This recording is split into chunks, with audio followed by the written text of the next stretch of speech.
एक जाट था। उसके घर में एक गाय बहुत अच्छी और 20 सेर दूध देने वाली थी। उसका दूध बड़ा स्वादिष्ट होता था। कभी कभी पंडित जी को भी मिल जाता था।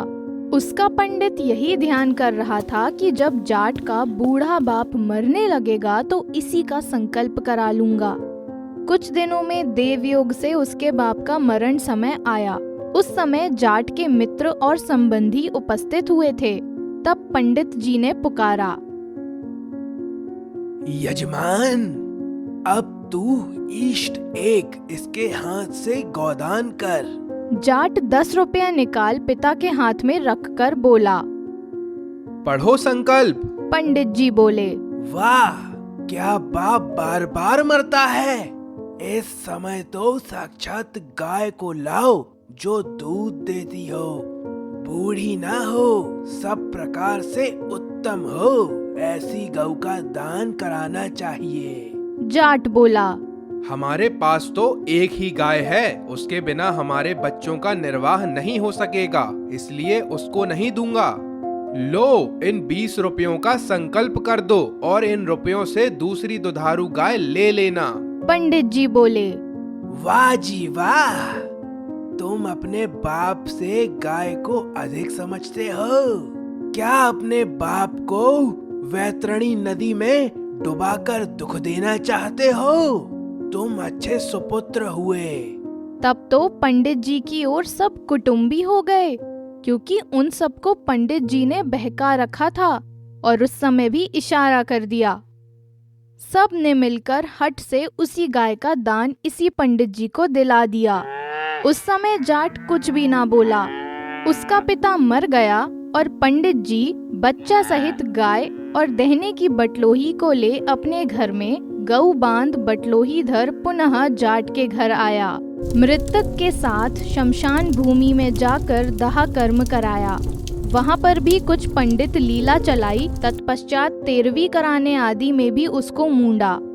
महाब्राह्मणों ने लूटा और भुक्कड़ों ने भी बहुत सा माल पेट में भरा।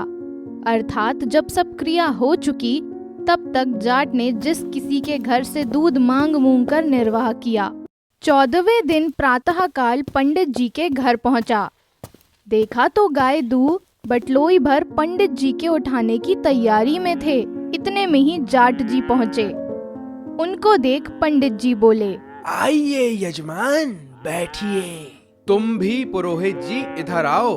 अच्छा, दूध धरी आऊ? नहीं नहीं, दूध की बटलोही भी इधर लाओ। पंडित जी बेचारे जा बैठे और बटलोही सामने धर दी। तुम बड़े झूठे हो, कहो तुमने गाय किस लिए ली? तुम्हारे पिता को वैतरणी नदी तारने के लिए। अच्छा, तो तुमने वैतरणी नदी के किनारे गाय क्यों नहीं पहुंचाई? हम तो तुम्हारे भरोसे पर रहे और तुम गाय अपने घर बांध बैठे। ना जाने मेरे बाप ने वैतरणी नदी में कितने गोते खाए होंगे। नहीं नहीं, वहाँ इस दान पुण्य के प्रभाव से दूसरी गाय बनकर उनको उत्तर दिया होगा।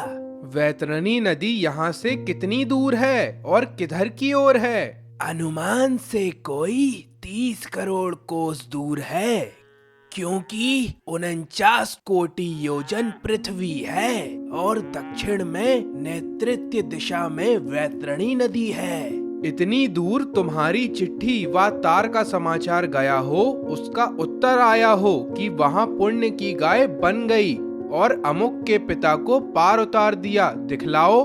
हमारे पास गरुड़ पुराण के लेख के सिवा डाक व तार आदि कुछ भी नहीं है। इस गरुड़ पुराण को हम सच्चा कैसे माने? जैसे सब मानते हैं। ये पुस्तक तुम्हारे पुरखाओं ने तुम्हारी जीविका के लिए बनाई है, क्योंकि पिता को बिना अपने पुत्रों के कोई प्रिय नहीं। जब मेरे पास चिट्ठी पत्री या तार भेजोगे तभी मैं वैतरणी नदी के किनारे गाय पहुंचा दूंगा और उनको पार उतार पुनः गाय को घर ला।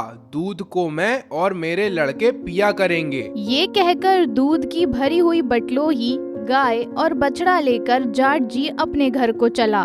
तुम दान देकर लेते हो, तुम्हारा सत्यानाश हो जाएगा। जाट, चुप रहो, नहीं तो तेरा दिन दूध के बिना जितना दुख हमने पाया है सब कसर निकाल लूंगा। तब पंडित जी चुप रहे और जाट जी गाय बछड़ा लेकर अपने घर पहुँचे।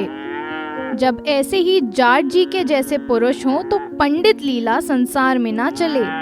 इस कहानी से पता चलता है कि पंडित लोग किस तरह से मूर्खों को धोखा देकर अपना उल्लू सीधा किया करते हैं। भला जिस मनुष्य ने जीवित माता पिता की कभी सेवा नहीं की और कभी आज्ञा नहीं मानी, कभी उनको संतुष्ट और तृप्त नहीं किया, वो मरने पर इस श्राद्ध को पिंडदान से उनकी आत्मा को कैसे संतुष्ट करेगा।